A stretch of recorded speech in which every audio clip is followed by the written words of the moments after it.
Hi there, I'm Leah, and welcome to Working with the Energies of the Moon, Part 1, the New Moon.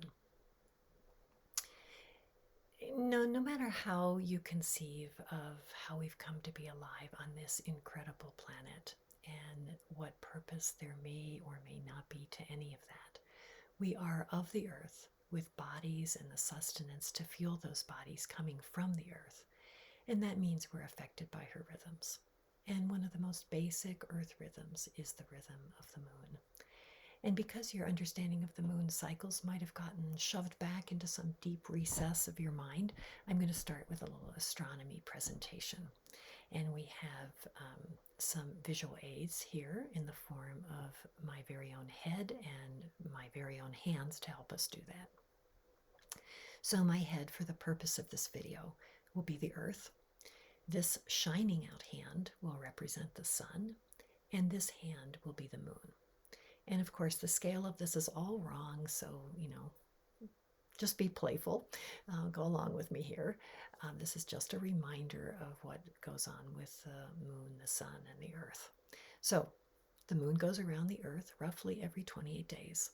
And when it's in this position, this is the full moon, where the sun's light is reflected off the moon back toward us, and it's completely visible to us. And we see that big, round, beautiful moon face smiling down at us.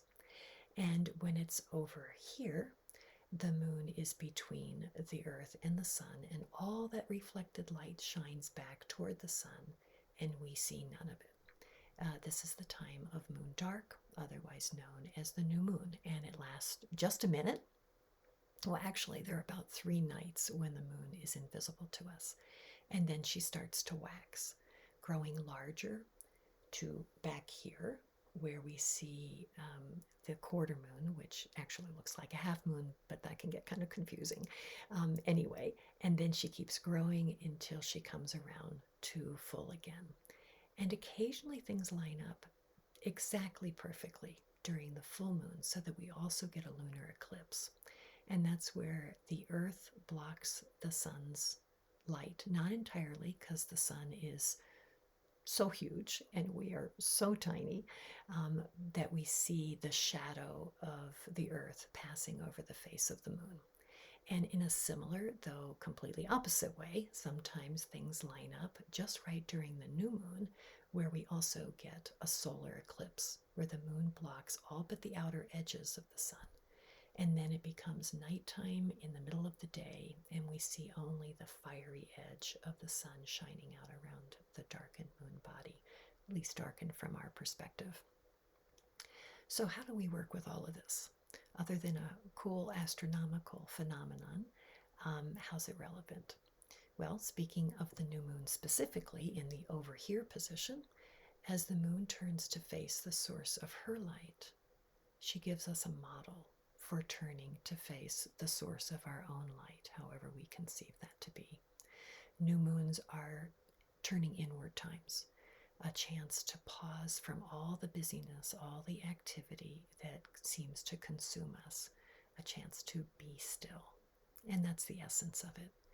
And it may be enough to simply honor in some way the stillness of moon dark in our own lives, to embrace this turning inward time. So being still is the first gift of the new moon, and it's the gift from which all the others stem. And if you feel inspired, you can do a bit more. Maybe not every month, but when it feels right, or when an issue is pressing, or you feel something calling you. No shoulds here, only what feels right, only what you find helpful. So if you would like to do a bit more, you can also listen for guidance about some issue or a general direction in your life.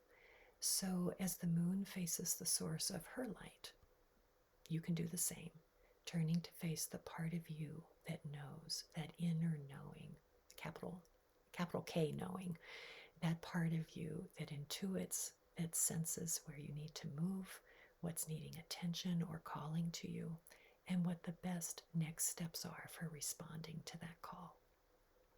And how you conceive of this would, of course, need to be paired with your spiritual belief.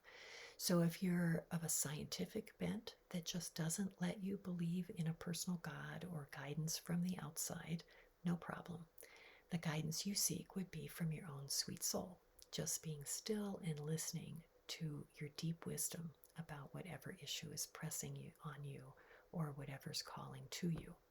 But if you do have a personal theology that allows you to ask for guidance from elsewhere, perhaps filtering it through your innate wisdom, you can ask for it here during the new moon. And I'm actually not sure it matters all that much what we believe for something like this, because one of the things I've come to trust is that if we take time with ourselves and listen, guidance comes, regardless of where we think it comes from or how we conceive that process to be. So whether you'd like to ask your deep wisdom or guides for direction, or use some tool like a form of oracle cards, there's a gazillion out there, or runes or the I Ching, this is a wonderful time to do that. You can use a sacred or inspirational book, even the dictionary, letting it fall open and seeing what word or words hop off the page and what meaning there might be for you in them. For decades, I've drawn a tarot card each new moon, most often simply asking what would be a good focus as the days unfold. And just recently, just to test this, I used the thesaurus, opened it, let my finger randomly point to a word, and found meaning in that word. So the second gift of the new moon is that it offers us a chance to listen for guidance from wherever we think such guidance comes. So new moons are perfect times to be still. They're excellent times to turn toward the source of our light, however we conceive that to be, and listen for guidance. And new moons are also lovely times to at least begin the process of taking action.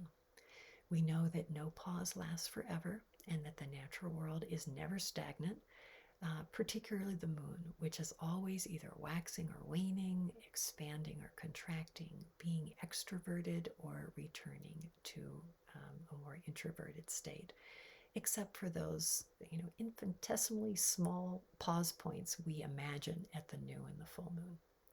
So at the new moon, when we recognize that this waxing moon energy is already on its way, it will soon be back here, and then it's a hop, skip, and a jump over to the full moon position. So we just recognize that energetic shift and we work with it.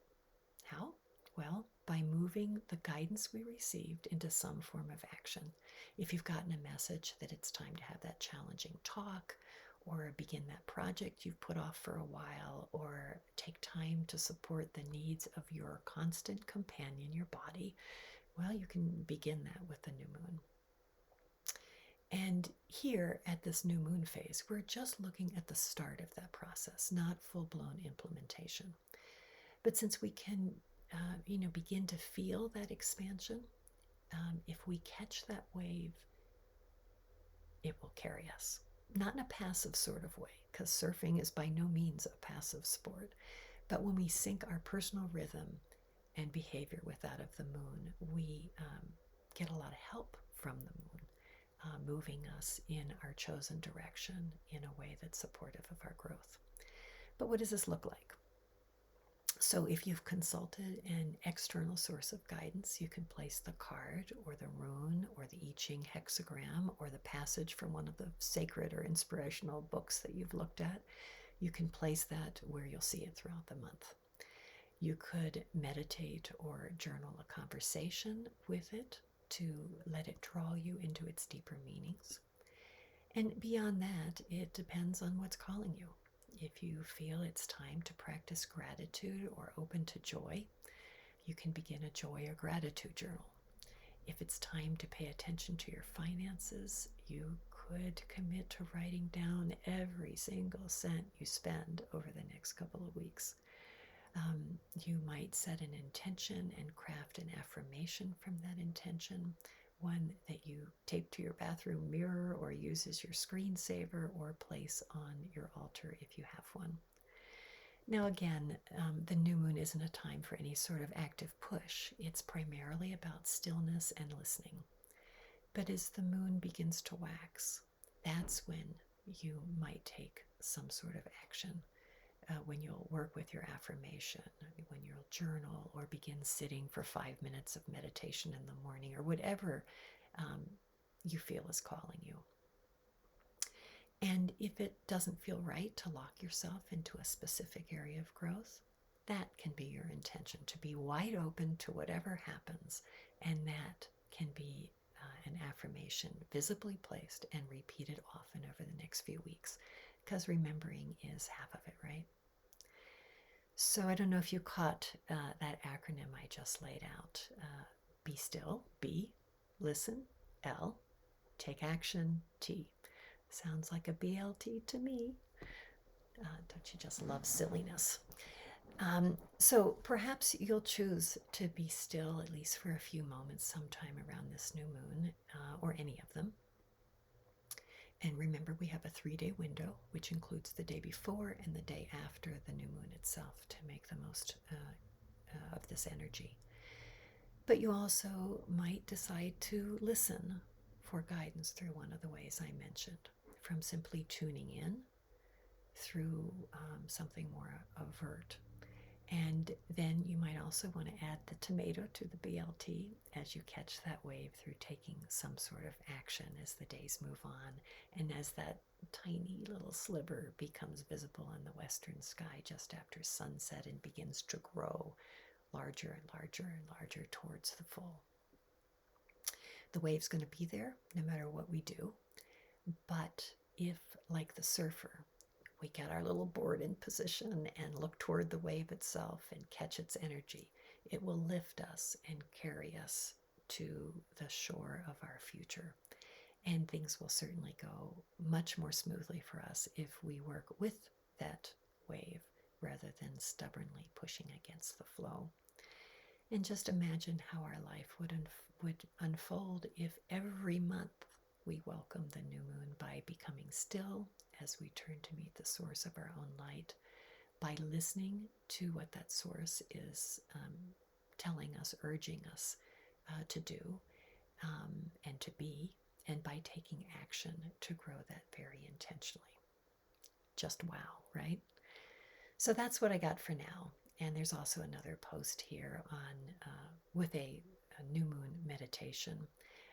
But however you choose to honor the next new moon, here are wishes streaming from me to you, that you find a way to be still and that it be luscious. So, anyway, thanks for joining me, and take care, and namaste.